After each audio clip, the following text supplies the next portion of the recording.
95% of Black Friday shopping, $11.2 billion, was financed. 67% of that, $7.9 billion, was financed on debt that consumers do not expect to be able to repay in the next 30 days. And he got an email from the AI saying that if he attempted to shut the AI down, the AI would send an email to his wife within 5 minutes. You guys want a fun fact that's going to ruin your day? Remember the movie Back to the Future? Of course. You know, Back to the Future was based in October 2025. That was the future. That's how old we are. We're here now. We're here. That's us. That's us, boys. Well, we're far in the future. Mm-hmm. Yeah. December. Welcome back. Welcome back to the #1 financial literacy podcast in the world. This is The Higher Standard. Sitting in front of me in the All Facts No Cap merch, Christopher Nahibi. Nipple hard as hell, too. That's for you, Saied. Let's go. Thank you, sir. Sitting across from me, the one, the only, the man, the myth, the legend. Sitting in the Recorded in Los Angeles t-shirt, of course. Pre-faded. Saied Omar. Thank you, my man. And sitting behind the desk in the ones and twos in the production suite, the fighting Saied and Rajeil. What's up, my guy? What's up, everyone? Yeah, rocking the new Black Friday hat, which we will get into at some point in the show. We got a lot to get into today. We're going to talk about a global wealth report. We're going to be talking about U.S. home prices versus incomes. But first, what we're going to get into are some of these Black Friday data numbers. Yeah. They are, as the kids say, skewed. Is that what they Yeah. all the skews. So I was expecting the numbers to be strange. And I think we got that. Although the headline is that people spent a lot of money. Mm-hmm. So grain of salt. I think that the way people spent money is more important than how much money they spent. Anecdotally, I remember Zootopia 2 conversation on the last show. Yeah. Did you watch it? It was the highest opening weekend ever, I think, for Disney. Wow. Yeah. Big time show. Yeah, I watched it. That's with Bateman, right? Yeah. Bateman's the lead Jason guy? Bateman, Smartless podcast. He's just a stud. Okay, This guy. he did that series on Netflix, but I think he also directed. I don't know if you guys ever seen this movie of his called The Gift. I don't think So so. he's the villain Is he? and he does a great villain. I got to be honest. That guy's career right now is on fire. Yeah. It's really disappointing. Zootopia 2. What is? Oh yeah. Well, Oh, look at what's that paid going on ad from here? YouTube TV. Close out. There we go. There you go. Zoom's passed $600 million at the global box office. Now, keep in mind, it came out over Thanksgiving, so the total weekend numbers were a little bit skewed as far as days go. But Yeah. I'll tell you, man, like I was not shocked. I was when down to go to the movie theaters and watch this. I watched it. It had a lot of idiosyncratic, really interesting throwback details from the Really? previous movie, and they did a good job. Okay. They did a good job. Nice. It's warranted in so many ways, and it was a wholesome movie. Okay. You know me. I'm all about wholesome. You're the furthest person from wholesome. What are you talking about? The furthest person. Okay. That's completely inaccurate. Notable that Black Friday's data showed a 9.1% increase spend from last year. That's a good headline. However, Mm-hmm. a 1% in total item volume from last year. So the number of products that sold actually only went up 1%. Right out the gate, I'm going, well, that's inflation. That's inflation. I mean, that's right. The definition. Yeah. So people spent more because the same stuff last year cost less. Mm-hmm. And I Right. mean, a lot of companies were being put on blast, more so than I had ever seen. I mean, we'd always seen the memes, right? Of like, oh, companies out there just, they raised the prices right before Black Friday just to cut them back to their original prices, just to say that you make you feel like you got a deal.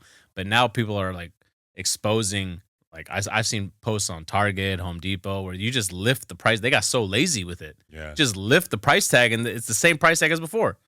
Well, think about the way this works for most companies, right? So the company decides that the price is going to be a lower sale price item. Mhm. Then they roll those prices out, and usually it's paper or it's at a check counter somewhere. But the people who are at the actual stores Mhm. don't have a vested interest in hiding the results here. They're not making any extra coin. Right. If they were paying the salespeople like a little bit extra money Mm-hmm. to actually sell a product, like Home Depot, those guys who help you, girls who help you, Yeah. they're not getting paid any extra money for moving units. They're just working a holiday. They're getting Right. extra hours. Yeah. Yep. What you should be doing is giving them a little extra money, and then guess what? Things would be a lot better looking to the consumer. Yeah, just to go the extra mile, right? I mean, it would look better to the consumer. I mean, it's still the same end result where the consumer gets screwed in the end, but Yeah, it's but this is something that bothers me in general about Black Friday shopping.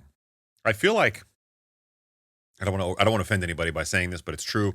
I feel like it's the stigma of getting a deal, not the actual getting a deal. And there are some, like every once in a while you get a TV for like $100. It's, normally retails for like way more than that.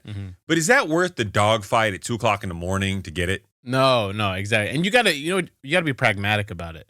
So what my wife and I did, we had like a list of things that we knew we wanted to purchase, right? So let's look at it like a month or two before, and if it goes down like at a reasonable clip, we'll buy it. Like there was this, Wow. Yeah, there was like this air fryer, toaster, oven thing that she's been like looking at for a long time, because the material and some of those things are really bad for you. So there's one company that makes a nice wholesome product. And wholesome, he's using the vocabulary word today. Wholesome episode. Have you seen the one? It's going to be a wholesome episode until Chris decides to ruin it. With the first phallic joke of the show goes to. There's a new air fryer which goes on top of like the glass bowls, and I'll air fry them in the glass. Cool. That's cool. cool. Yeah, that's really cool. So then we did. She did buy herself that. I forgot to mention that to you, Rajeil, at the start of the show. So mark that down, Rajeil. At approximately 5 minutes in, Saied lied to you. Admits. I came forward. It's It's not that when I come forward with it, it's not a lie anymore. I came clean. It was a confession. Is that better? Confession. So the best thing on social media, okay, the best thing by far is this show where this counselor is a marriage counselor. Okay. Sits in front of couples who are having problems, and these couples will then talk about their problems, and it's they're clips on social media for the show. It's supposed to bring you to the show, but it's the best social media I have seen in a long time because it's real. Okay. And some of the things these people say are crazy. Dude, some people are getting so creative with like their platforms. I know what you mean, because there was another one that I think I sent both of you guys where you can. It reminds me of the what's the comedian that passed away, Norm Macdonald. Norm Macdonald, stud. Right? Yeah. Okay. Remember he had that movie Dirty Work? Yeah. Right. Great A great movie, right? Hopefully we don't get canceled for that. I don't remember the movie in its entirety, in case he did anything. Those are the can't even reference old movies anymore because the reference to the old movies. I know that's co-signing. That's co-signing, right? I can't believe you co-signed Eurotrip, Saied. Yeah. I don't remember everything about the movie now. Okay, but so people are literally getting hired online to like call people and give them like messages about how they feel. And I've seen this. It's so terrible. And this guy's literally getting paid. What are you gonna do? You're gonna yell back at him over the phone? He's like, "Hey, it wasn't me. Somebody paid me to call you and let you know that you're a POS." Yeah. It's the best. It's the best. I've seen that guy do that a couple of times. I've seen him call employers and quit for people. Oh, like, can you imagine getting that contract? This is how you find out? Yeah, you call the boss and you tell him that you quit, and he just doesn't look his capital way. That's good. Wild. Hopefully, the show gets big enough where we can devote one day of the week to where listeners can call in. It'll be a confessional. Yeah, the higher standard confessionals. I wouldn't mind that. I also confessions. We'll have like Usher in the background. What's that website you can go to and get like B or C list celebrities to like shout you out? Oh my God.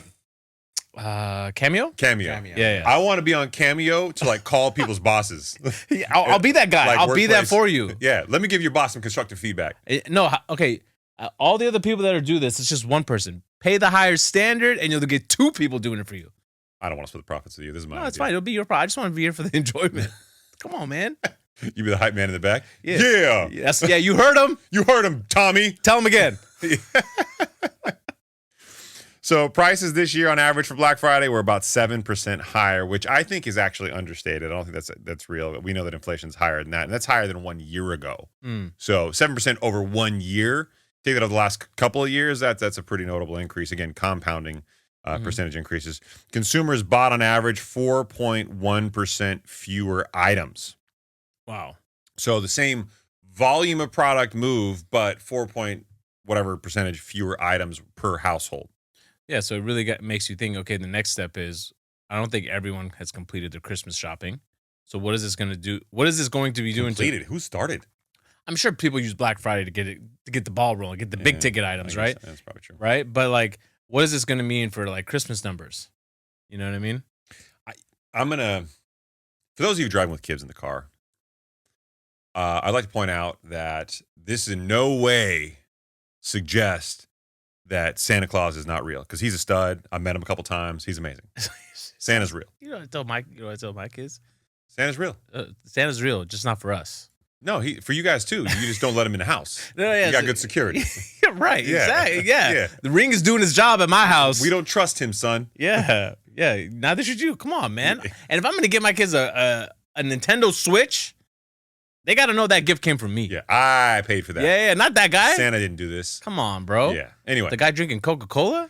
In any event, exactly my point. The problem for me is as I've gotten older, the luster of Christmas has lost its shine to me. Really? Yeah, because I know the history of how Coca-Cola took a saint that was kind of fading it out, and they built the ecosystem of what we consider to be modern day Christmas around them.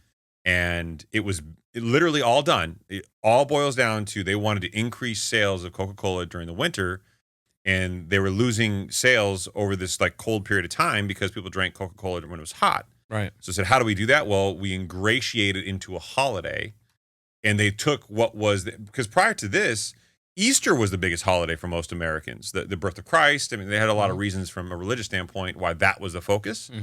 And it pivoted over time to Christmas. And now, I hate to use the cliche term of Hallmark holiday, but we've built up, and I'm all for spending time with family regardless of what your religion is. There's a lot of pressure around Christmas, man. There's a ton of pressure around Christmas. For families, you know, and it's like... But it's not, it's out, even outside of religion now. If you're a Muslim household, for example, you have this pressure to do something for your family because everybody else around you is celebrating this time. Speaking as one, I grew up in a household that I wouldn't say was very religious, right? But religious enough to not give me anything for Christmas. Yeah. So I would wake up every year like this year, and mind you, this is at a point too when I already knew like Santa was not real, right? So I'm like, man, wait, you thought he wasn't real, right? I thought he wasn't real. And now you know he's real again. Now I know he's real again, and I would wake up thinking like this year they're gonna give me something, like one thing. Nope, nothing. But I'd always, you know what I do back then? There was that. What's that movie? A Christmas Story. Yeah, that one. You should try that. You should try it on repeat for like 24 hours. Yeah, TBN or TBS? TBS. TBS. TBN. More to come on that later. Yeah, TBS or TNT or something. It was just on repeat for 20 minutes, and I would just watch that all day long. Thank God the NBA is taking over Christmas now. Now I can just watch NBA all day. But why I think Christmas numbers are going to do so poorly this year for retail companies. I think there was an article that I recently found. Rajeil, see if you could find this up. It was one of those buy now, pay later services, one of those companies that showed that 25% of its users are using their service to buy groceries, to finance groceries. Yeah, that's so sad. If 25% of the users... Yeah, here you go from CNBC. More Americans are financing groceries with buy now, pay later loans, and more are paying those bills late, surveys say. A LendingTree survey found 25% of buy now, pay later users are funding grocery purchases with the loans, up from 14% in 2024. That's staggering, bro. That's a right? The survey said 41% of respondents said they made a late payment on a buy now, pay later loan in the past year, up from 34% the year prior. You want to hear the sick part about this? For buy now, pay later services, they make their money when you pay late. So this is a trend performing well in their favor financially. Why? Really? I mean, because buy now, pay later services charge late fees. Yeah. They charge. They don't charge heavy interest. The retailer pays for the services, right? But they do get late fees. But I mean, isn't that like for them? It's like it's highly predatory. Highly predatory, and you're like skating on thin ice, right? I mean, at some point you got to feel like when these numbers start getting out of control. This is bankruptcy, bro. Written all over it. Yeah. It's not good. No. What? You're recording me with your meta glasses. What are you talking about, Saied? You're flexing on me with your meta glasses. I'm looking like, I don't know if it was a shine from the wall behind you. As we're talking about people who can barely afford groceries, you bring out your meta glasses. Yeah, as he brings out the meta glasses. First-hand point of view for Saied. The Jeff Goldblum of podcasting.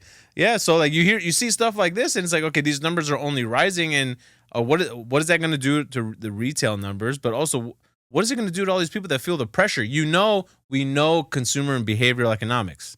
They're still going to go out and buy the things that they want just to give their families, a lot of people have shown they don't have the discipline to hold back and have these tough conversations with their families. You know the sad part? They're going to finance everything. April 26th.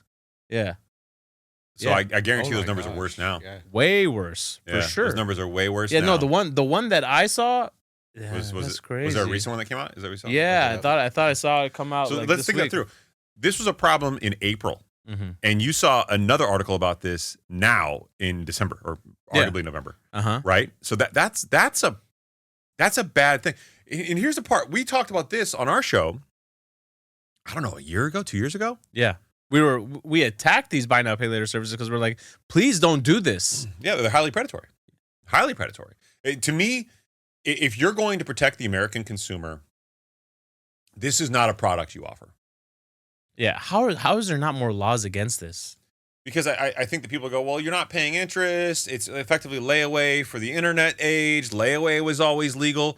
But the difference that people don't see is in layaway, you didn't get the product until you paid for it in its entirety. Yeah. You put it away. It was yours. You can go back and get it, but you got to make your payments and then actually pick up the product. Right. Whereas this one, you make a payment up front, you get your product, you get the use and enjoyment of it, and then you finish paying it off over time. The problem is most Americans struggle with the paying it off over time part. They're not thinking ahead. And they've already got the dopamine hit from getting it. And then you couple that with, a surprise expense that they get that they have to now pay for. Think of like a maintenance. It's not even a surprise anymore, is it? I mean, every single month I got something coming up that's like hitting you. That's a valid point. We always think like, oh, you're never going to know. You know next month, bro. You know there's going to be a charge that comes up. If it's not new tires on your car, it's going to be, the seasonal time of year. If it's not somebody's birthday, it's Valentine's Day. If it's not Valentine's Day, it's Halloween. If it's not Halloween, it's Christmas. Or it's a renewal of your car insurance where they gotta pay your registration, bro. Or pay your registration, or the renewal of your car insurance where they take like a 25% up front. Yeah, and then they break it down to monthly payments. And since when did car insurance become like a mortgage? It's ridiculous. It's nuts, right? It's getting out of control, bro. I remember looking. I don't even. Oh God, I get these alerts from Farmers, the app on my phone, because I use Farmers and I have an umbrella policy which includes some of the autos. The number has gone up by 33% in like the last 2 years. Easy. And I'm looking at this stuff going, and then they change the way they charge in California. I don't think it's across the country, but I'm sitting here going like, what the hell happened? Why did car insurance get more? Did I miss like the memo? They had, and all the companies adopted it together. You're right, and I feel like in California it's different. It's extortion, man. It's extortion, and I know there's going to be somebody listening who's going to DM me and say, "Chris, I'm in insurance. Insurance companies don't make that much money." Okay, fine. Why am I getting charged so much? Right. That's all I'm saying. Yeah. Every time we do an episode on this, like somebody who's in the insurance sales business will tell me why I'm wrong. And I'm happy to cover it though. Let me know. But here's the thing: is I legitimately don't understand, because there are reinsurers for insurance companies. So your insurance company takes a loss, they submit a claim to their reinsurer. Exactly. Right? I don't think a lot of people understand that. So yeah, there's lots of backdoor insurance, if you will, that's non-retail facing, where insurance companies have their own insurance for things, and there's so on and so forth down the trail. You look at the stuff and you go, they limit their own risk. Right? Yeah, everybody hedges their bets. Every institution that's large and scalable enough will have some type of hedging strategy for economic losses. If you're a bank, you've got a hedging strategy in place where you just hedge with other instruments, financial instruments. If you're an insurance company, you hedge with reinsurance. It's a standard process. And I look at all this stuff and I think to myself, okay, insurance and all this stuff's going up. Okay, yeah, sure. Costs for building a home are going up. Costs for cars are going up. But at the same time, are you really getting charged that much more as an insurance company for damages to aren't vehicles safer now? They should be. Right? I'm just confused on how this is all working. Speaking of safer cars, did you see this Waymo car that just drove into the police standoff the other day? Yeah, that was awkward. I won't do it. I don't care about you. I've yet to do it. I'm not. I did. I went on a Waymo twice. That's why I'm looking in his direction. Yeah. I'm like, I know you did it. Did you see that video? I didn't see that video. That should be enough for everyone to be like, no, thank you. Yeah, nope. I'm out. Nope. Yeah, nope. Not doing it. Yeah. It was a pretty smooth ride though. The first time I used it, except one time or one part of it, we made a right turn. So it's a one-way right turn, right? But there's 3 lanes. And this is in San Francisco. And so it's going to make the right turn, but it cuts so hard that all of us like jerk in the car to the side. All of us jerked in the car to the Chris, side. Christopher pointed at me, hey, bro. Come stop. on, man. Come on, man. So, I apologize, Rajeil. You guys were all jerking in the car. The same week 50 comes out with the Diddy video. It's a wholesome show. Okay, it's the wholesome show. It's a wholesome Pause, show. No Diddy, yeah, no so Diddy. it makes a hard right turn. Come on. Pause. All right, we can't even get it. Show took a left turn.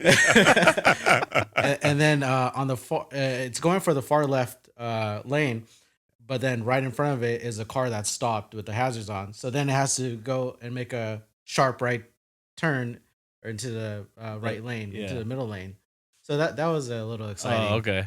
But it safe, caught it. but yeah. Anyway, so my point is, okay, with more EVs like this, right? And are Teslas even allowed to drive on their own now? Full auto? No. No, not yet, right? In some cities? Well, yeah, they can't drive independent of people. Yeah, that I'm aware of. But they can do stuff like there's a. I thought there were some cities where they could, right? I don't know. This is not my subject matter. But that should theoretically just make it that a little bit more safer, right?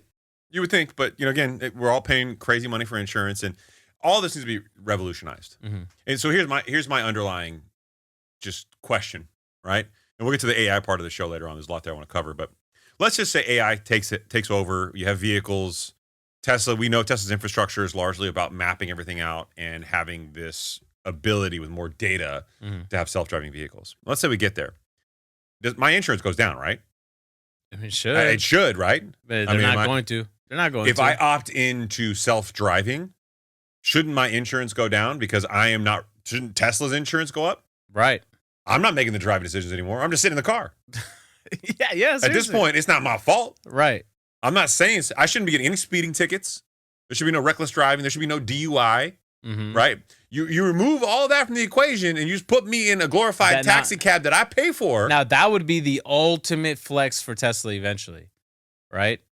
Buy our car and opt in to pay for the additional, what is it, 10 grand for the auto self-drive, and we will give you our own insurance that's slightly cheaper because you opted for that. Yeah, done. Elon, call us. You're welcome. We got you, dog. You're welcome. Out here just making millionaires. It's minting them. Easy. Marketing geniuses over here. Rajeil will cut you in 10% of that deal. Sounds good. It's a problem. Now watch, somebody actually gets rich from that, and we're like, damn it. Yeah. All right, so 11% increase on buy now, pay later use. Klarna, specific use, up 45% by volume since last year alone. That's one buy now, pay later services up 45% from just last year. Yeah, and that's not a product that people are sprinting to because it's beneficial to them. No. I'm sure there's a whole cohort of people on social media going, listen, let me tell you why buy now, pay later. Come on, I'm not listening to those people. This according to Klarna, record Black Friday lifts Klarna to 45% November growth. God, if you're them, you have that in your headline, you're like, yes. Got 'em. Consumer trends. Let's go over these. These are interesting. Footwear. Birkenstock made a dramatic leap from last year's bottom rankings to claim the #1 spot for adult shoe brands, while Timberland captured the second place. I would have never called that. Man. Don't I owe you the name of the one that I got? Was I supposed to get you Yeah, that? the off-brand one. Yeah, my bad, you're bro. a terrible I just friend. remembered with the Birkenstock. Rajeil, that all private good. text message thread that we had talking about him being a bad friend. Now he knows why. Yeah. Those Hawaii trips that you guys go on, you guys talk all the smack. It's cool. This is exactly cool. why. It's fine. This is why. I understand. Look, I understand there's a That's chicken egg argument here. Birkenstocks are big amongst the younger Jew. The youth community is adopting Birkenstocks with tube socks. That's fine. You can't wear the low ankle socks with Birkenstocks, bro. You shouldn't be wearing any socks with Birkenstocks. No, that's a little weird. If it doesn't have the heel cover, Okay. you should not be wearing socks. Those are slippers. No, Those are slippers, bro. No, stop. Those are slippers. That's still gross, bro. You got to wear socks with your sandals. We have all If you don't wear- established you've got weird OCD issues when it comes to stuff. If you don't wear socks with your sandals, your confidence level with your toes is a little too high for me. I don't know if we could be friends. I got sexy toes. I know this. People in my DMs tell me this all the time. Chris, send me a foot photo. Send me a foot photo. And I'll be honest, I send them from time to time. Yeah. Shout out to my guy Mark. You gotta feel it. Body by Mark. No. Excuse me. You look like you're in shape. Technology. Apple AirPods 4 dominated as 2025's top tech product. You got those, right? No, I have the AirPod Pros. The AirPod 4s are out. I have the AirPod Pro, I think 3s is what I have. Okay. I'm happy with my AirPods, man. I don't need an update on those. Fun fact, I did not know this. Do you know you're supposed to allegedly swap out your AirPods every 8 to 6 months? Why? Because I guess they get 8 to 6 months. Who does it like that? 6 to 8 months. Who says why not 6? I said 8 Why first not 6 to 7 instead months? of 6 first, and then I didn't want to mess it up. Yeah. You saw what I did there. 7. Why not 6 to 7? Why you gotta go? You see the new trend, by the way? Why you You guys see attaching the new trend? 8, 9, 8, 8, 9. Every dad is like, yes, I got him. So in gaming, Sony's new PS5 Slim and Pro models led the category, followed by Nintendo Switch 2, which all makes sense. iPads made a comeback, returning to the top 10 after previous absence. I'm going to call this now. iPads are going obsolete. You're going to get a new fold-out Apple iPhone, which is the size of an iPad, and it's going to dramatically eat into their sales. And I think they did it on purpose. I think they wanted to get rid of their iPad inventory and reduce that before rolling that product out. Yeah. Remember they're notorious for this. Somebody did a full breakdown on the iPod Nanos back in the day. And you literally just remove the screen and turn it into a watch. Yeah, brilliant. I have the watch. Do you have the watch? I have.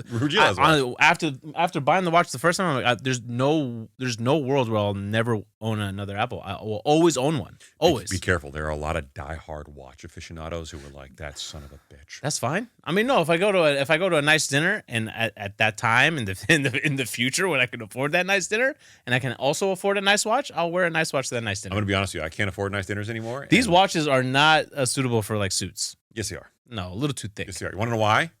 I am the tech bro.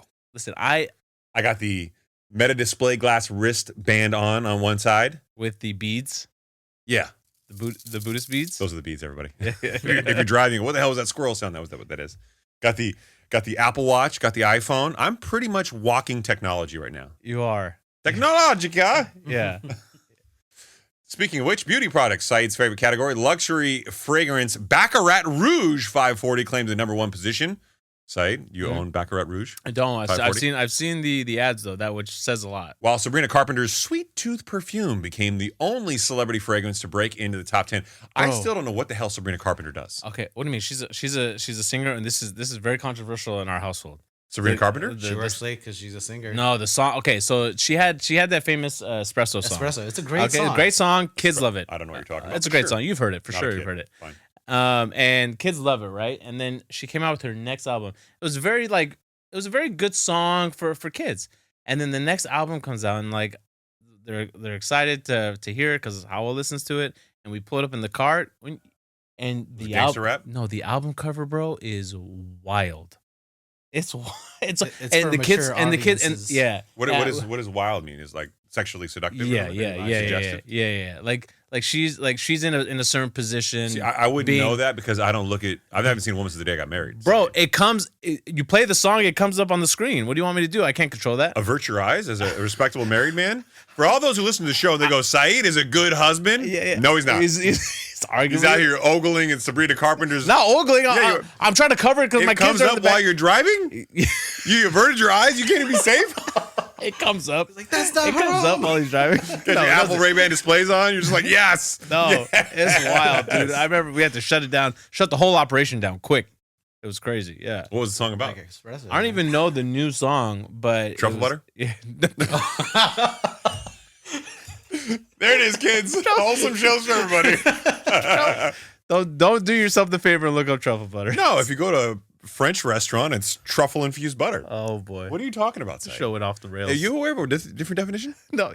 Yes. Truffle butter with the... Oh. Don't do that. Don't. Just do that part after truffle butter again. Oh. All right. Well, besides celebrity perfume, home goods, the brand Ninja dominated the home goods, while mattresses bounced from 6th place in 2024 to 2nd in 2025. Mattresses? Yeah, man. I don't know why, but honestly, then that's kind of wild. That's a big expense, right? Why? I get that you sleep a lot. I remember. Oh, you should break this down to people. This is actually really insightful because you've walked into like a factory that makes mattresses. Oh yeah, it was great. Right? Yeah. And it's literally just a branding game. So, okay, I gotta figure out a way to do this without violating NDAs. All right, I got it. Ready? Yeah. So there were, when the early days of foam mattresses came out, there was really one supplier on the East Coast. It was 2 partners. The partners split up and one moved to the West Coast. But because mattresses were so difficult to ship even then, they had to come up with a revolutionary way to do it. And the guy on the West Coast did it. And he's the reason why you saw all these online mattress brands pop up, like Casper, for example. It's because he found a way, and if you guys have ordered one recently that are these foam mattresses, to vacuum seal them, pack them in plastic, and they come to you in these rolls. Yeah, and then when you cut it open, it just expands, right? So he was looking for financing at the time, and I was, really interested in doing it. And I always make a point whenever someone's asking me for financing for business loans, regardless of what position I'm in, I want to go and check out the space. I want to go to, 100%. tactile. Yeah. Kick things around. I want to see it. I want to see the factory. I want to see how it's made. By far and away, one of the most fascinating tours I've ever taken. It was a massive warehouse, right? Massive. I mean, just looked like Disneyland. And you walk in, and are multiple brands being made? Are the brands buying it from this supplier? I will get there, my friend. Okay. I will get there. But yes, essentially, they are all from the same 2 factories. Wow. And there are some different ingredients which you can add to the foam. So the way this works is the factory floor was largely just mattresses that were stored up and saved there. And what they did is they had effectively from like a zero waste product. It was really fascinating. So he had a scientist, and the scientist came up with this machine that built really incredible stuff. So if you think about it like a long assembly line in a conveyor belt, at the very beginning of the conveyor belt, there is this jet that sprays down fluid in a straight line about the width of a mattress, right? Of a king size mattress. And that the conveyor belt just sprays constantly, and it just rolls all the way down this long chain. As it goes all the way down the chain, this foam rises. Oh, so it's kind of like a 3D printer. It's just like spray foam where you spray it in and it rises up fast, but it rises up a little slower. By the time it gets to the end of the conveyor belt, the foam has risen to the size of normalized foam, like a normalized foam mattress. Depending on what chemicals they add to the foam, they can change if you want a cooler bed, do you want a firmer bed? They just change the density of the foam, and they have a lot of chemicals they can add to it to change the dynamics of how you interact with it. Or they can put layers down, like one spray layer of foam versus another spray layer of foam. They have different components, right? But by the time it gets to the end, it's this giant long sheet of mattress-sized material because they do one type of mattress at a time, and another machine just cuts them. Wow. Just cuts them in these massive sizes, and they just do size runs depending on what size mattresses they're making. But the waste product that they have from this goes into other products that they sell to other people. People want stuffing for animals. They want pillows or something like that. They want packing material. Right. So they're selling the foam to everybody. So there's really cradle to grave, no waste in this product. Right. That's how I saw recently how they make almond milk too. Right. It's from the almonds that are like broken or chipped that they wouldn't want to include it when they're selling them. So they use that and they turn it into almond milk. And I've gone to one of those factories. I've gone in a noodle factory, which was super interesting up in San Francisco, where all they make was noodles, and it was the cleanest. Everything in the factory is white. He even ordered the machines in white. So it's just to make it look cleaner? Everything. I mean, everybody had hairnets on. You couldn't even get into the facility without a full suit on, hairnets. Good. That's the way it should be. That's the way it should be, though. He was immaculately like OCD clean about it. And I said, is this the level? He's like, no, we go way above and beyond. He's like, I've had bad experiences with food poisoning and bad food, and I never want anybody else to get that from our product. I respect that. Everything was white. Like, I mean, I'm talking like glossy, like enamel white. He's like, I want to be able to see a speck of dirt. It was really fascinating. But the mattress stuff, to answer your question, they private label for everybody. So everybody who sells in those vacuum sealed packages get them from these 2 guys. And these are not guys you would ever go like, hey, like, oh, that guy's a billionaire, or that guy's rich, or this guy. You would never know. You would never know. The building isn't marked. There's a giant machine that has chemicals in it. All he buys is the chemical product, which doesn't have a huge cost. His biggest cost was shipping, and he figured out a way to vacuum pack them. And ironically, I got some of the earliest vacuum sealed foam mattresses from him because he wanted to test how shipping was done. I said, look, I got to pay retail, whatever that is, but I would love to get them from you. Yeah. That's really cool. It was really cool. I really enjoyed it. Yeah. But yeah, that's a big expense for them to jump from 6th place to 2nd place. Yeah. Yeah, it's weird. And they are hyper expensive. Rajeil, let's go to the next article here. Actually, before we do that, I want to finish up one more thing. Overall, a total of 95% of Black Friday shopping, $11.2 billion was financed. And $11.2 billion, 95% financed. Wow. That's insane. That is insane. That's not even like a small statement. That's a 95% of Black Friday shopping, $11.2 billion was financed. Granted, some credit card. 67% of that, $7.9 billion, was financed on debt that consumers do not expect to be able to repay in the next 30 days. Oh, so just to continue to gain interest on it, yeah. Effectively, 67% of the purchases made on Black Friday were not something that someone could pay cash for that day. So watch what's going to happen. I mean, if we start tracking, household debt, right? Meaning like credit card debt, Mhm. right? Right now, it's going to start spiking, and then you're going to see a big dip come beginning of the year, come January. A lot of that because a lot of people get their bonuses and they pay down the credit card debt, but then watch what happens after that, right? It's just going to continue to increase again. Can I just take a little anecdotal side note here? Rajeil,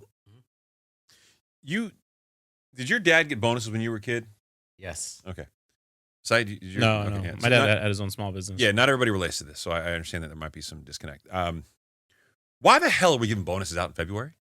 Like we've just pushed so hard into like corporate American culture. Why do corporations pay bonuses out in February or March or sometime? I guess it's in the first quarter, right? Rajeil, Google that and see if you can figure out why corporations switch to paying in February. I actually don't know the answer to that, and I'm sure there's economic implications here, but we all know that American consumers, because of the holiday season, Thanksgiving, Christmas, Kwanzaa, or whatever you're into, Eid. Whatever. Yeah. Yeah. But yeah, no matter whatever it is, if these consumers all need to buy more things during this period of time, and it is the end of the year, and you're paying them an annual bonus, it makes no sense. You pay them in February, and it makes no sense. And what's always really sad too is corporations pay annual bonuses in February because it is often after the previous fiscal year has ended, allowing companies time to assess performance and calculate bonuses. So here's what I would call shenanigans, right? It falls for a key window for retaining employees who might otherwise leave before the bonus is paid. See, that to me bothers me a big part, right? That asterisk is you're basically baiting them into staying throughout the next year. If you have to bait employees into staying, you're a terrible company, number one. Number two, let's just be clear here. The way bonuses works from a financial perspective is companies will accrue for bonuses throughout the year. It actually starts in Q1 and it goes all the way to Q4. You accrue for those bonuses. So basically, you're running a little bit of money off the top every single month, every single quarter to pay for a bonus at the end of the year because you have a bonus pool that you're trying to hit. Yeah, and depending on if you fulfill that whole pool, right, it will determine how much you get. Right. But again, I understand that the company's performance for December might not be known until you get all your financials together for December and January, right? I get that. But you know how much you've accrued, and you got a general feel for how the company is going to do. If something comes up that alerts you to some significant problem in January or February because you have the end of the year financials, the end of the quarter financials at that point in time, then I would say you took your eye off the ball and you made a big ass mistake. But that isn't your individual employee's problem. And let's be real here. So, and with the performance reviews too, there have been years in the past where you're working all year long, you've done everything in your part to make sure that you've performed very well, and then unfortunately the company didn't make enough profits throughout the year and didn't accrue enough for you to get your bonus pool, right? That's right. Yep. Well, guess when the employee finds out? Yeah, February. After they've already spent the money that they were hoping to get later to pay for it. I have a solution for this, right? I can proffer up a solution. We've given out Tesla brilliance ideas tonight. Insurance, we solved the insurance industry's problems. Now we're going to solve this problem. Yeah, corporate America, take a seat. Every single person in corporate America, every single one of you, need to adopt the philosophy that I'm about to put forward because you're going to have a happier employee culture, number one. Number two, you're going to have better, responsible executives. Ooh. Okay? The way this works in most companies, the higher you are to the top of the company's food chain, the more your bonus is largely based off how the company performs. And the logic is because you as an executive have more influence on the end result of how the company works. Using the banking industry as a proxy for an example here, a teller is not going to influence the company's trajectory anywhere near as much as an executive vice president, chief operating officer of the company. Makes sense. So the executive vice president, chief operating officer of the company gets a bonus that's 80% based on how the company does and 20% based off their individual performance. Whereas a teller would get something that's 80% off their performance and 20% off how the company does. Because you want that person to be incentivized for them to perform well because they're not going to really change the dynamic of the company as much. I guess that makes sense. And that's a good point for everyone to understand. Yeah. And there are different spreads and there are different versions and variants of this. But here's my suggestion. Here's the brilliance that is the higher standard. This is what we're doing. Executives are people who have, for example, a 70, 80, 90% impact on the company and therefore their bonus based on what the company does. You should get paid in February. Every other employee in the company, those tellers, those senior vice president, the mid-level managers who don't have that much of an influence in the company, who are largely paid off of their performance, I can gauge their performance by year end. Oh yeah. They should get paid their bonuses in December. And if you're a senior level executive who get paid a whole hell of a lot more, can get your big ass bonus check in February. You can wait 2 months. It's not. It shouldn't be a surprise to anyone that if you're working for a smaller private company, like let's just say the company that my wife works for, a small dental practice, right? She gets her, albeit significantly smaller than like a big corporation where it's a huge, like a huge just percentage. call it modest. Modest, right? They get it like at their Christmas party. Yeah, which I think is great. Right? Like that's a Christmas party. Right? You want to make people go to your Christmas party? Hand them a check. I'm there. Yeah. I bet you they won't miss out. Fun fact, when we started the bank, we used to do that. Oh. Yeah, Scott. Before my time. Scott, our CEO and one of my closest friends, actually probably my closest friend at this point in time, no offense, Saied.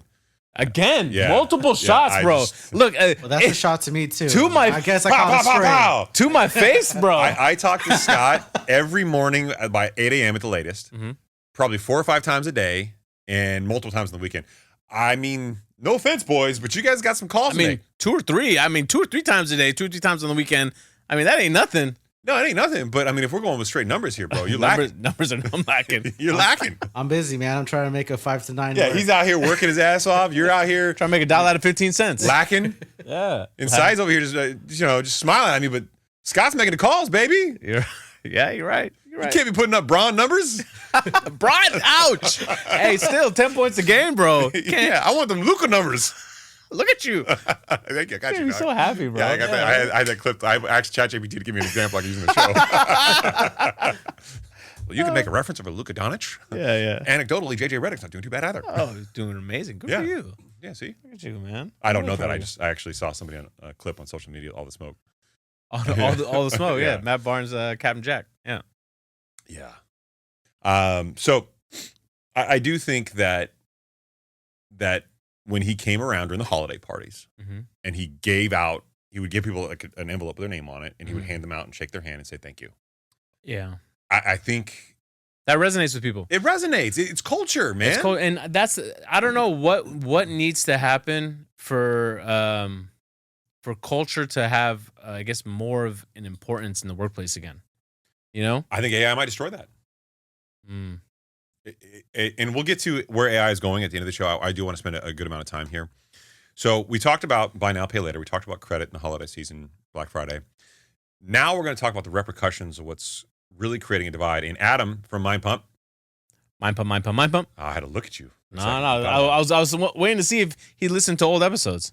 Oh, yeah. We got to always reference the show multiple times, like we do Joe Rogan, just so that we trick the algorithm. Yeah, the algorithm actually knows when you speak about shows, so you see suggestions. But that isn't the reason why for Mind Pump. This show would not exist if it were not for Adam and Justin and Sal and Doug. And they helped us a lot in the early stages of the show. And actually, Adam was the one who sent me this next. Well, Adam and I constantly have messages over text about stuff, and usually about finance. And we debated this back and forth, and I actually sent him this chart. So I want to share it with everybody here. 1 in 10 adults in the U.S. are millionaires. That sounds sexy. Right. But there's a problem with this statement. And this chart that Rajeil pulled up, if you're driving, I'm going to explain it to you. Don't worry about it. If you're watching the show on Spotify and YouTube, thank you. Subscribe. Hit that like. That's right. Drop a comment. This from the Census Bureau. It's a little outdated. This is from 1967 to 2022, but it highlights a lot of what we talked about. The UBS Global Wealth Report from 2025 estimates, not too much energy drink today, 23.8 million U.S. adults have a net worth over $1 million, about 9 to 10% of adults. This is based on asset data, not solely income. Though surveys can include self-reports, sources like AP News and Reuters confirm similar numbers, no widespread evidence of lying, but estimates vary significantly and slightly by methodology. So here's what I'll say. This chart shows that in 1967, you had 13.1% of the population had high income of $100,000 or more. Okay. In 1967, 32% of the population had $35,000 or less. And about 54.6% were the middle class, having about $35,000 to $100,000 in income. Wow. Okay. Now, I would argue that using today's numbers and inflation and everything else, that really the middle class at $35,000 to $100,000 really include that. There's a lot of poor people in that space still. Mhm. We call it the middle Now class. or back then? Even back then.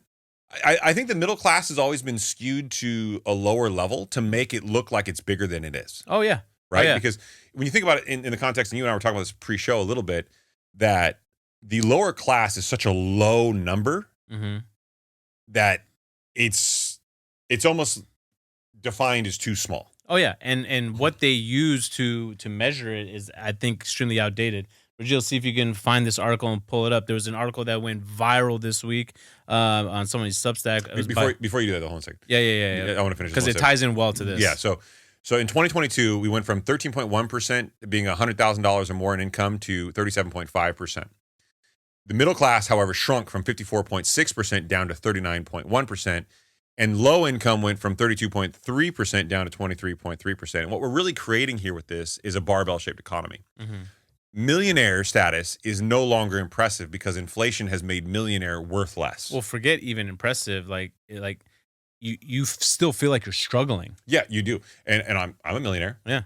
I constantly think about money. Right. I'm not a millionaire, but I bet you are. I would consider myself in the like middle income area, and I definitely would consider myself struggling. What do you value our friendship as? Oh, That's a 7-figure friendship right there. There you go. Got to get you into the Yeah, room. give me the fuzzy knuckles, bro. Give me the fuzzy knuckles. We got to rub, create friction. You didn't even do it like that. I was wanted to rub knuckles. I wanted to rub knuckles. That's a different gesture, bro. I can't do this with you. You reached too far. Can't do the on show with table. you anymore. For those that are driving, they're playing rock, paper, scissors. There you go. Except we're not tapping the rocks. Yeah. Right. It's rock, pole, scissors. So we're creating, and this is my argument with Adam, was number one, the idea of being a millionaire still has the cachet of having a high net worth. The problem is that billionaires are the new millionaires. That's just fact mathematically. Like it or not. I mean, is there really that many billionaires now? Come No, on, but I would say that the difference between a billionaire and a millionaire is very significant. I would say, in my mind, I would say a $10 million net worth is the new millionaire. Okay, that's fine.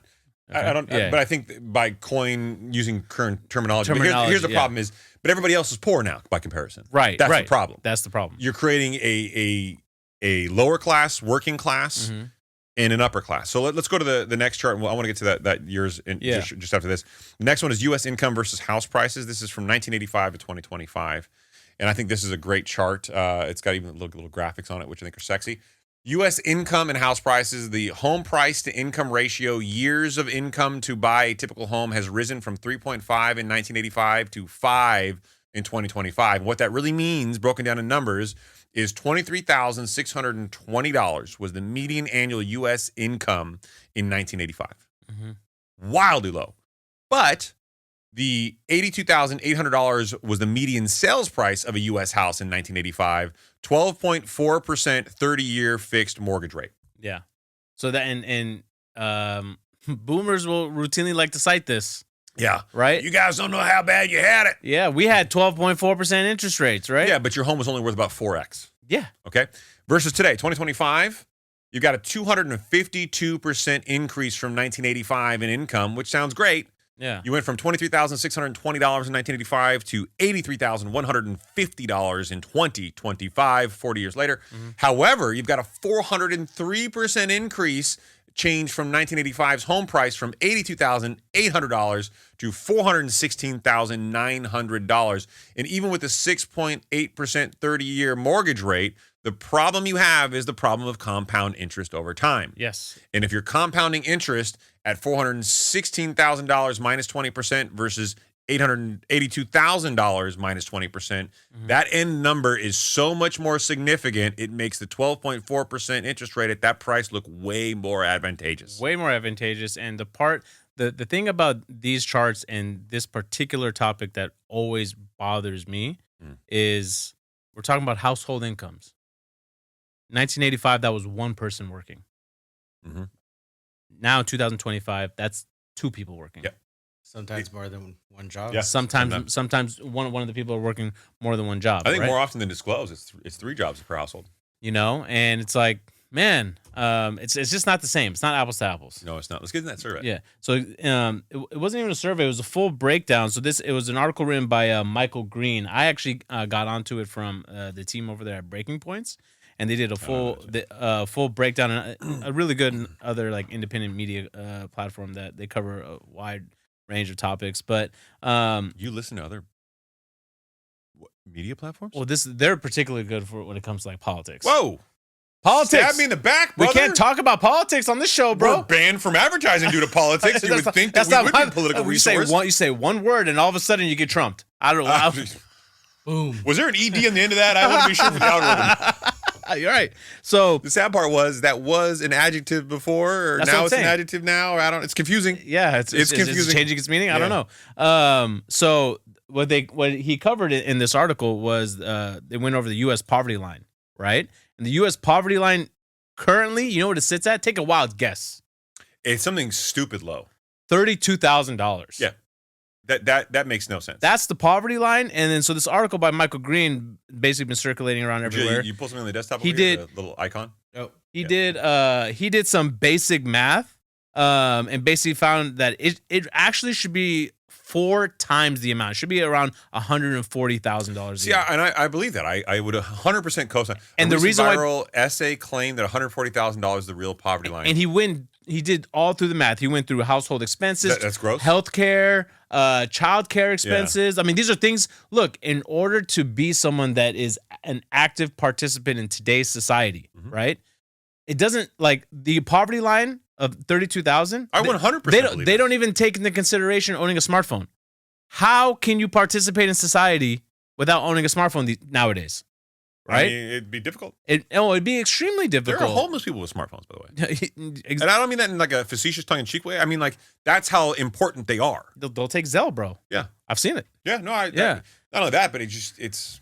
But they'll literally talk about like cost of certain items, like a landline in the report, saying like a landline now is significantly cheaper than what it was before. A landline, bro? How many people you know own a landline? I don't have one anymore. I had one for a little bit in case of an emergency. Fun fact: the studio, other than the fiber optic cable that we have running through here for internet, we have nothing else. I had one for like 2 or 3 years at our house, like in case of emergency, because you know if there's an emergency, everyone trying to call, get in a call through is damn near impossible. I'm setting up a flare. So I just and then 2 or 3 years went by, nothing happened. I'm like, bruh, what am I doing? I'm like I'm gonna be here with my family. I'm gonna hopefully get up on out of here if I'm here at home, right? So that went viral, and he broke down all the math. Now I don't know if it should be that high, right? Because the argument against this is, well, don't live where you live, go move somewhere else. But I hate that argument too. I don't like that argument. Right? I grew up here, right? I grew up in a certain area. I'm not saying that I should live in the exact same community. Well, it ignores the idea that some communities get revitalized and your cost of living goes up. So I grew up here. I'm from here. Like, look at Brooklyn. Why hasn't my salary gone up commensurate with the world around me? Mm-hmm. So now all these hipsters roll in, and they're willing to pay top dollar, and they can get higher jobs or something. But then the poverty line doesn't even take into consideration higher education costs. Doesn't even cover college expenses. Yeah. Come on, bro. We know of all the expenses that have risen over the past like 20, 30 years. Take a look at there you go. Childcare, 32. So let's just start right off the top. Before we even get into these numbers, and I want to go over them in a second. Basic needs, he calls them. You get taxed. Okay? And I don't care where you're at. Let's just call it 30%, right?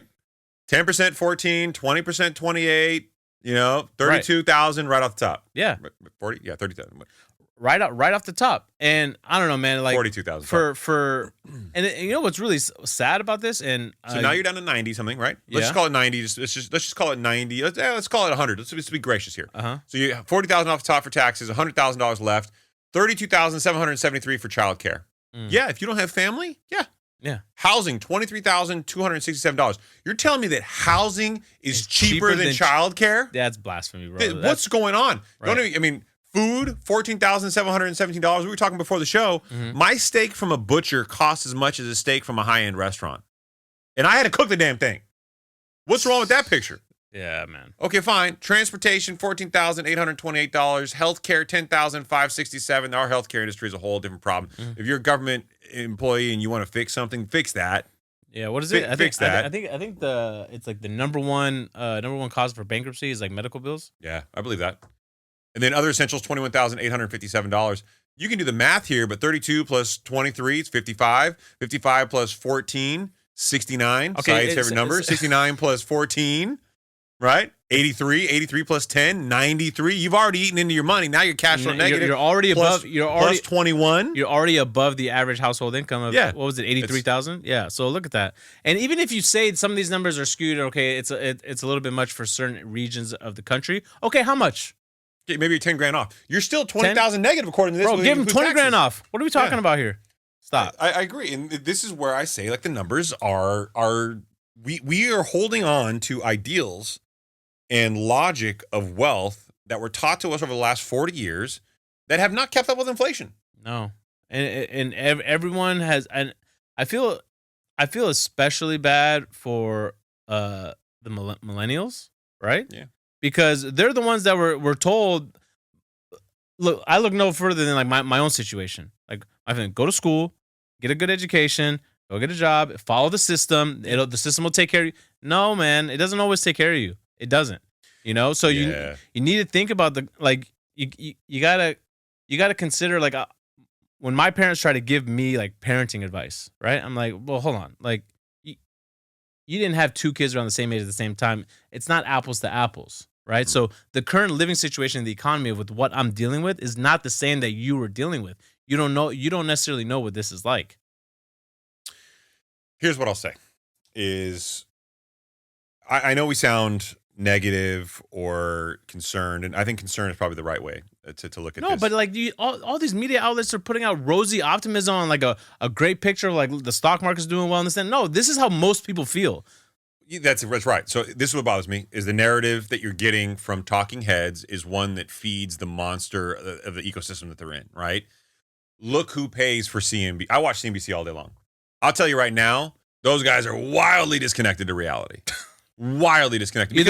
Either they're wildly disconnected to reality or they're being paid to be super optimistic. Well, exactly. So who pays the bills? All the companies they typically report on. And I'm not saying they're reporting unfairly, but I'm saying they can certainly have a spin on things that favors the people who pay them money to do so. But more important than that, here's my problem, is we all need to reframe our mindset around the ideas of wealth. And I mean this in the most honest, genuine way, okay? We think that wanting more money is something that's bad. You've been taught your whole life that money is not the root of happiness. Mm-hmm. I get that. And there is clear evidence to suggest that once humans get past their basic needs for human life and living, that they get diminishing returns on more money that you get. Yes, that's true. I'm not saying you should desire to create millions of dollars a year. But if you're saying, hey, Chris, I just want a $100,000 six-figure job, I'm looking at $140,000 thinking that's the poverty line, brother. Right. So I'm saying there's nothing wrong with you saying I want a $200,000 a year job, because a $200,000 a year job is not the same job that you thought it was 20 years ago. No. It's not the same job that your parents led you to believe that it was.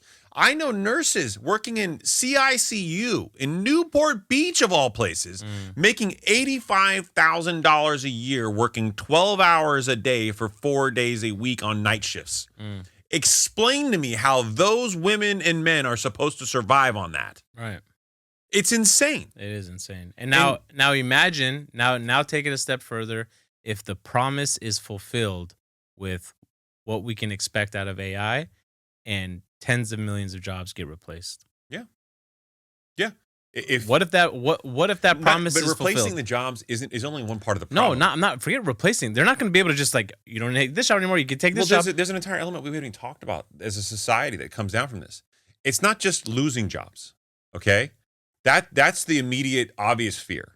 What people are missing is the most likely near-term risk to them. And we'll get into some of my thoughts on AI and how this plays out, and I can walk you through it. It's coming, and I can explain exactly how. But the fear isn't losing your job. It's an easy target because it's quantifiable. But here's the problem. Saied, if you're doing less analytical work for me, why am I paying you as much? Right. I can have AI do the analytical work. I just need you to oversee it, which means that you have to have less engagement, and I can query this 24 hours a day. You're just here to oversee. And so you're really just a quality control point for me at this point. So I'm just going to pay you less. Yeah. Now, how many Americans are going to make less money because their skill set is less concentrated now? Now imagine if that whole position that you're in, right, where you actually get a chance to negotiate, right? is completely removed from a human factor, human element, and now you got to convince the AI model. Yeah. And that's a problem. That's going to be that's coming because you know what's going to happen. It takes the emotion right out of it, right? You can't be accused of some higher boss that quote unquote doesn't like you and is playing favoritism. And go talk to the AI model. The AI model is going to decide whether you deserve a bump or not. So I want to connect the dots on this real quick before we jump into the AI portion of the show, which I think is valuable, even though we're an hour in. There's asset holders. That's your wealthy class moving forward, benefiting from inflated housing, stock values, because they own both of them. Mm-hmm. Often older demographics, and they feel wealthy on paper, right? But they might be liquidity strapped in and of itself because they're not creating enough income to maintain a continued growth trajectory. Their growth is largely dependent on the market. Mm-hmm. That's a whole cohort, again, of problems. There's an upper uber 1% that has the income and the assets, but there's an entire generation of Americans who've got a home, they've got stock, and it's at all-time highs, but they're making a couple $100,000 a year, but they've been in the game for longer. Mm-hmm. They're really at risk too, because those assets go the other way, and all of a sudden you go from like, oh, I got all this equity, I'm cushioned, I'm good, to shit, I need a plan. Right. We saw that during the great financial crisis where home values were eviscerated. I'm not saying that all recessions are housing recessions. As a matter of fact, the majority of them aren't. Adam and I had that conversation not too long ago as well.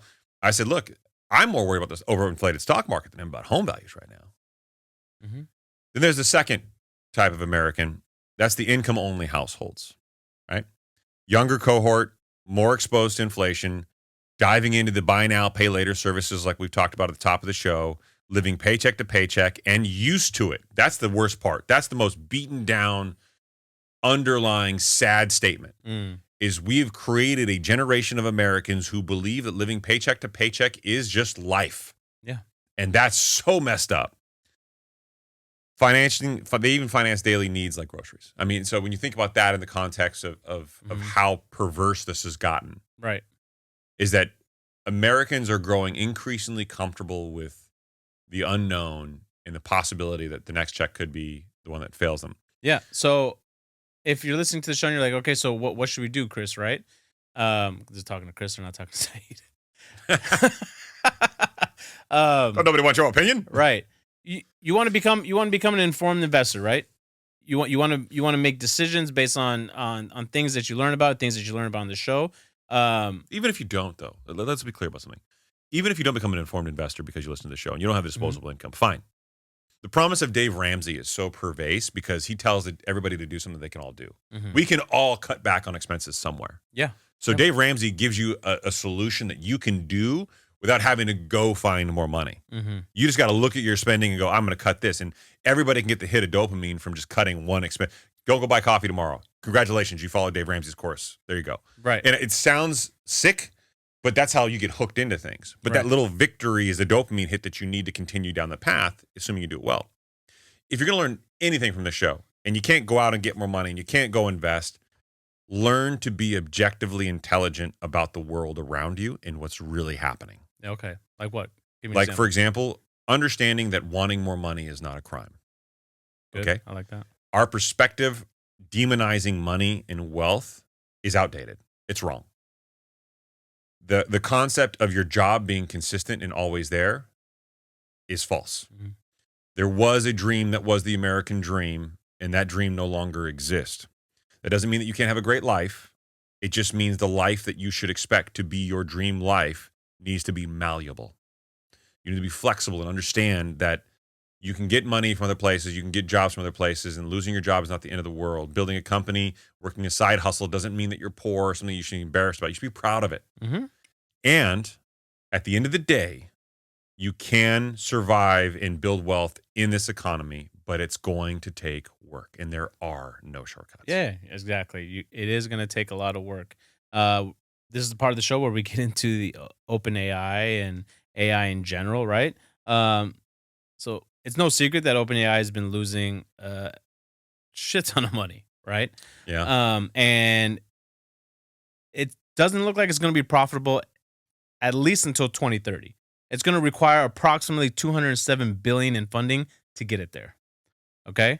Now, the government's going to dump all the money they can into AI, whether that's infrastructure, whether that's data centers, whether that's semiconductors, right? Because the White House released an article, and this is probably flag the show again, but back in July, how they want to win the race, the global race of AI, to get to AGI as fast as possible, right? Yeah. And they're not going to stop until they feel like they've done so. So I think the race to AGI, artificial general intelligence, is a fool's errand, because I think there's a bug flying around your head right now. It's hilarious. Oh yeah, it was in here earlier too. I just wanted to find the sexiest person. Yeah. So I went to me first. Yeah, and then it passed. Didn't come to me at all, did it? It's my haircut. I don't fly around mullets. So it's a fool's errand, and I think that AGI is. You don't need artificial general intelligence, a reasoning model that can think on its own, to already have a problem. Mm-hmm. And I can outline a problem for you that's already going to impact Americans, like we just talked about. And it's really three things that already exist now that are just going to start working better together. And as you go down this rubric, if you will, you're going to find that the problem is already here and it's already building, and it's in front of us and we just don't see it every day. Okay. Number one, what we search with a large language model is a context window. And it basically builds what I like to call like a recipe. So essentially, if you go to a learning language model like ChatGPT, and you say, give me the steps of how to do X, bake a cake, it's going to give you step after step after step, and it's going to give you the instructions, right? And as these learning language models get more and more sophisticated and get more and more data coming into them, they're going to become very, very good at giving us instructions based on a request or query. Mm-hmm. And that is step one. We're already arguably there. Arguably, right. You have learning language models that can scour the internet. And I think there's a whole part that'll be manipulated over time of people, how to bake a cake, beginner friendly. This is ChatGPT. There you go. Mm-hmm. Ingredients, equipment needed, right down to the steps and instructions. Perfect. And this is, and I'm using recipes here because it's just an easy way, but you can do this with anything. Mm-hmm. Legal documents, Mm-hmm. How to get a divorce, How to build a studio. how to build a studio, podcast studio. Largely, the studio that we're in was done by me querying ChatGPT, Mm-hmm. and even down to the design. Mm-hmm. So there's lots of things. Now, it's not perfect. There's lots of errors. Anybody who uses ChatGPT understands that. But what I'll tell you is this is only the beginning. And as they start to query things, people are going to start to manipulate websites because it knows that ChatGPT is going to go out and find websites. So if you create enough websites that give false information, you can essentially manipulate ChatGPT. Slap that bug, buddy. Slap that bug. Yeah. So it's a problem right there. So that's step one. We're already at step one. Step two is AI subject matter expertise via agents. And the best way I can articulate this to most people listening is you have niche AI already. Nano Banana. Which is getting wild. Some of the AI agents can create images that are spectacularly realistic. Oh yeah, no, it's now officially at a point where you can't distinguish whether it's AI generated or not. And you worry who has access to this. I showed you one the other day where you can now have a physical actor acting a scene, run it through AI, Mm-hmm. ask AI to change the outfit the actor's wearing and the look and aesthetic of the exterior and the lighting, and it'll change it. And it's the same physical actors acting, just with those changes made to it, and it's indistinguishable from reality. And the scariest part about it all is I don't think that we have political players in place or society as a whole that is mature enough and disciplined enough to use these products, right? No. These services responsibly. You don't. You know? So that's the part that scares me about it all. And it's before anybody could lay down any kind of framework as far as, structure and some regulatory guidance. It's so far gone from that now. Well, I mean, look what happened to the adult industry, if you will. And I'm trying to use my words here so you guys can read into them. That industry went from taboo, Mm-hmm. right? To like, ooh, you're dirty, you go there, to now everybody is one of these creators, right? And has access to a site and does all these things. So, and then now there's a social media platform for those types of creators. Sometime fans, yeah. Yeah. And well done. And so there's an entire ecosystem built to this, and it's not super taboo. Nobody talks about it, but now you've got celebrities coming from that world, right? So you've destigmatified it, and this is what's going to happen with a lot of this AI creation. It's going to be scary, then it's going to be taboo, and then it's going to be mainstream. And right now, I think we're in that scary phase, and we're not in the taboo phase, because you're going to get this whole like, it's just like Apple Watch versus Rolex. I don't wear that. I'm an actor. I'm an actor. I don't work with AI. Well, yeah, nobody worked green screens either and blue screens, 50 years ago. And guess what? Now a lot of that's done in Hollywood that way. Mm-hmm. It can be done tastefully, right, and artistically. Yeah. But it's not just video. It's not just this stuff. You can create AI agents for anything. You can get AI for voiceover work. People with voice work, models. You can get AI for nuclear science. So models can have subject matter expertise, and we know the models that are publicly available to us. Right. But I guarantee you, every company on the planet with resources is following what I laid out to you before on a previous show. Is number one, you got to have data. Number two, you got to commit to the model, right? And then number three, you got to let it grow, and you got to be willing to adjust with it over time. You do those things, have the data, commit to the model, and you will be able to develop something over time. And I guarantee you these companies are doing this right now with their subject matter expertise. If you're at Google, you want a model internally, which is going to replace people, but be really efficient at finding a way to make you relevant still. And all these models are going to have those instructions. And the third part of this is a programming action from text, which is already starting to happen. You have programmers who are now obsolete because you can go to an AI model and you can say, hey, make me a program that does this. Make me a website that does this. Make me an app that does this. Okay. All three of those things are cool, but then combine them. Let them talk to one another. Yeah, right. And here's the problem. The friction in that system isn't the AI models anymore. It's us. We are the friction in that system. If AI models talk to one another, you think they're going to be using English and text? No, JSON, bro. Yeah, JSON code. They're gonna talk to each other digitally, and we will no longer be necessary. Now you've got a model that can give instructions, a model that can create the imagery, the visuals, and a model that can literally build and talk to each other on the back end without us ever even knowing. That's right. Right. I think you sent me a 60 Minutes piece. Huge thing this week. Yeah, it went, and they've been covering, I guess, this angle for multiple episodes now. Because I went down the rabbit hole. This was the scariest one. It became manipulative, right? So they gave AI from a laboratory setting. They put AI in an isolated environment and told it that it was running the email for a company. They fed it a bunch of emails and a bunch of communication over the course of several months. And in doing so, it was pretty obvious that a gentleman was having an affair in his emails. Then the gentleman whose account this was supposed to be overseeing as an AI model, and it's really a fake person, it's not a real human, but the laboratory was just making the AI think that it was real people, said that he was going to shut down the AI. And he got an email from the AI saying that if he shut him down, attempted to shut him down, the AI attempted to shut the AI down, the AI would send an email to his wife within 5 minutes, basically saying that you're cheating on her. Yeah. And it got manipulative to try to stay alive.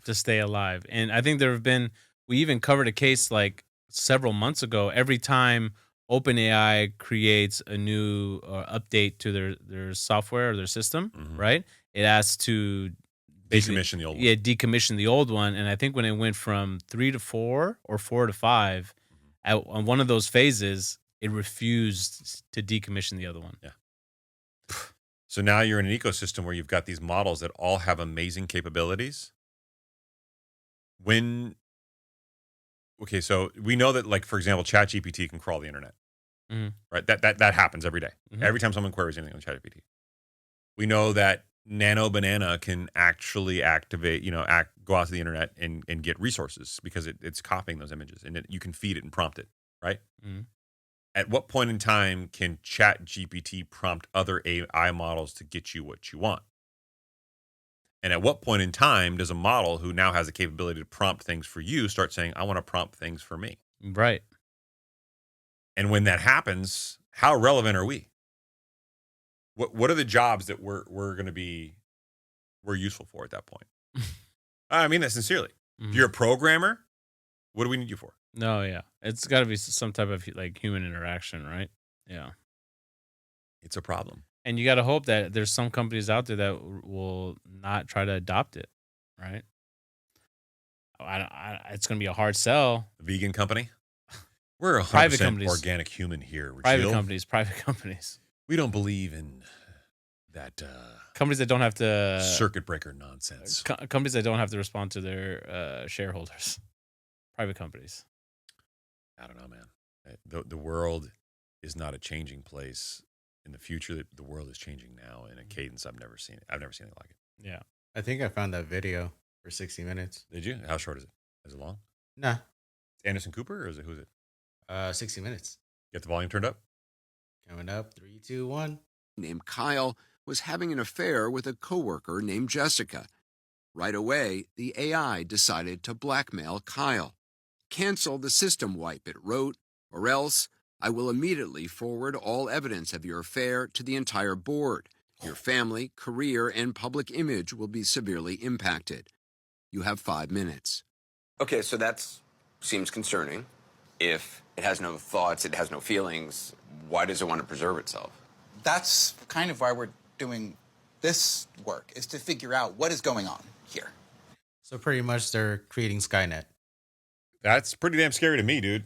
Mm-hmm. Chris, you know how many times you've touched yourself while going to the bathroom inappropriately? I've got photos. Right. I will send that. I mean, I say that sarcastically, but at the same time, think about it this way. This is going to really mess everybody up. So I apologize to everybody who's driving home right now. Your phone has at least one camera on the front and one camera on the back. Yeah, we've talked about this. Am I echoing on a can? You hear like I'm resonating. I think my voice is like resonating with cans. You not hearing that? No.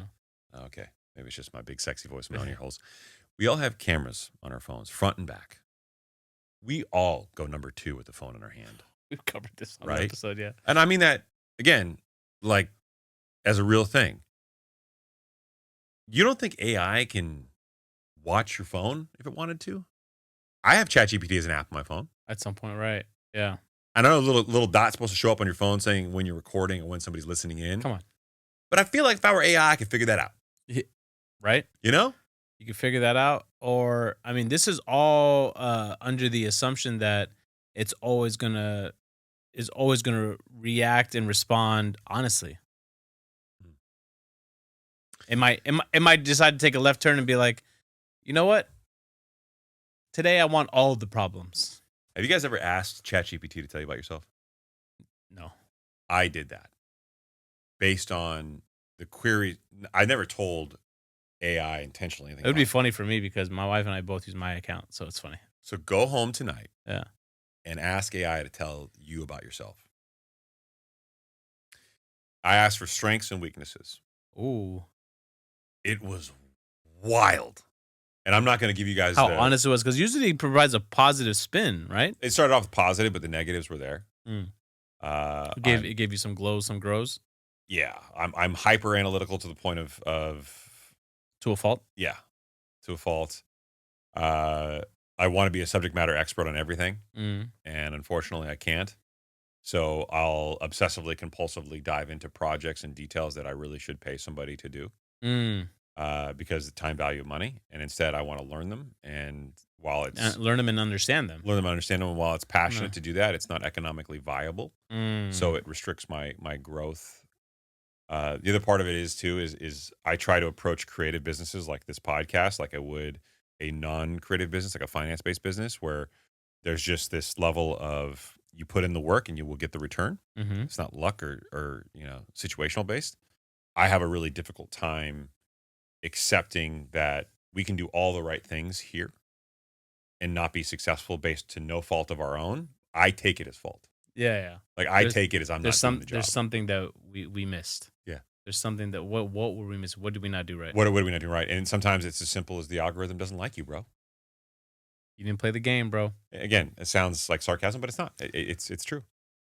Speaking of which, this episode is going to drop next week on December 9th. Woo! Day before. Is it? I thought it was the 8th and 9th or 9th and 10th. It's 9th and 10th. Is it? Jill, can you check and see when the next FOMC conference is? I believe it's the 10th. It's at 9 to 10 when I looked it up. Wow, 9 to 10. Rajeil, mark that down. Today is December 3rd, 2025. You are more apprised of the FOMC meeting and dates than Saied Omar, who's been doing the show for almost 6 years now. Future Nobel laureate. No. You're the future Nobel laureate. Okay, I'll do that. He's got to earn it a little bit more. December 9th through 10th, baby. So day one of the meeting, this episode will drop. Hey, man, we're at like 80-some% now. Again, yeah. 80-some% again for a rate cut. You want to hit me with the poly market probability real I quick? was just about to do that. Yeah. Let's go poly market. While you do that, I'll pull up the Fed watch on Chicago Mercantile Exchange. I guarantee Fed is probably 86, 87%. That's my guess on Fed watch tool. Let's see here. Fed watch CME group. We're at 89% chance. Wow, really? 89% chance at a Fed rate cut. Damn. Damn, Gina. Poly market is at what? Ooh, 94% probability. We're seeing the cut here. Yeah. So 7% probability of no change, 1% probability of 50 basis point decrease. Decrease. 50%. Mir is the only person in America who bet on that. Yeah, right. So so that's coming out. So next week you can expect a banger of an episode. And we intentionally did not go in heavy into the FOMC this week just because we know that next week's going to be a lot of conversation about that. Yeah. There's going to be a lot here. I'm out, and for those of you listening to the show, I am going to do the live stream. I don't think I'm going to be ready to launch our new live stream format yet, so it'll be in the old format, but we will be launching a very sexy live stream format January, early January. I want to say the first week of January, but that'd be fun. Yeah, and then Pop we're off 2026. Yeah, that's the goal. It's lofty. I got the intros done. I've got the outro kind of in my head. I've got the please stand by stuff. I've got the technology in place. The tickers. The tickers are going to be kind of the rogue variable. It should be done in the next week or two, which should be in time. Mm-hmm. But that's going to be a completely different setup for everyone. I'm excited for that to get released for everybody. A lot of big things coming. 2026. So I should probably give some color to this. I want it to be more produced than the podcast on some level, because the podcast should be a more intimate conversation of how we really feel. Mm-hmm. And that should be more of a produced, almost like television aesthetic. We're still doing the tongue-in-cheek, make fun of everybody kind of thing, where it's still like 90s sitcom-ish vibe on the intros and the outros and stuff like that. And we're still trying to have fun with it. But it's certainly going to be a bit of a different show. Live stream, at least I'm hoping 3 days a week. Hopefully. That's what we want to commit to.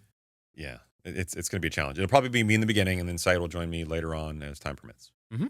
Yep, exactly. So if you haven't done so already, please head over, leave us an honest 5-star review, whether that's on Apple or Spotify. We know if you stuck around this long, hour and 22, we appreciate you guys. If you do leave us a review, we'll read it on the show. If you're watching on YouTube, please make sure you subscribe, hit that like button, ring that notification bell, do all the moist goody good stuff.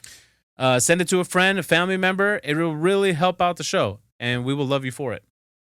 And, great holiday gifts. THSpod.com. Yeah, I was merch. just about to say that, man. Yeah, I saw merch. your line. I'll let It's you. all good. That's you. That's all you. I want to be That's clear, all we love. do not have a collaboration with Gucci, but our product is Gucci. Gucci gang, Gucci gang, Gucci gang. All right. That's a throwback reference. That was a great song. I don't know that you can reference him anymore. I wasn't referencing him. I was referencing the song. Is he off drugs now? Can't stop, won't stop. I don't know. Definitely can't do that. Yeah, that's a no. You got anything, Rajeil? No, I think I gotta watch that documentary before the cease and desist happens. Oh, it's happening. Yeah. Yeah. Chris staying silent. I got to avoid lawsuits these days, brother. You guys talk amongst yourselves. Well, we brought up gambling. We brought up Yeah. Diddy. What? I brought up nothing. I listened to you guys bring it up. I don't even know what is this can't stop, won't he stop said, reference? He said jerked hard right turn something, and that's when I just said, that's it for the show. This episode's done. Jamaican jerk chicken, right? Jamaican jerk chicken. That's what he did. Yeah. I appreciate it, everybody. Good night, everybody. Okay, bye. Bye.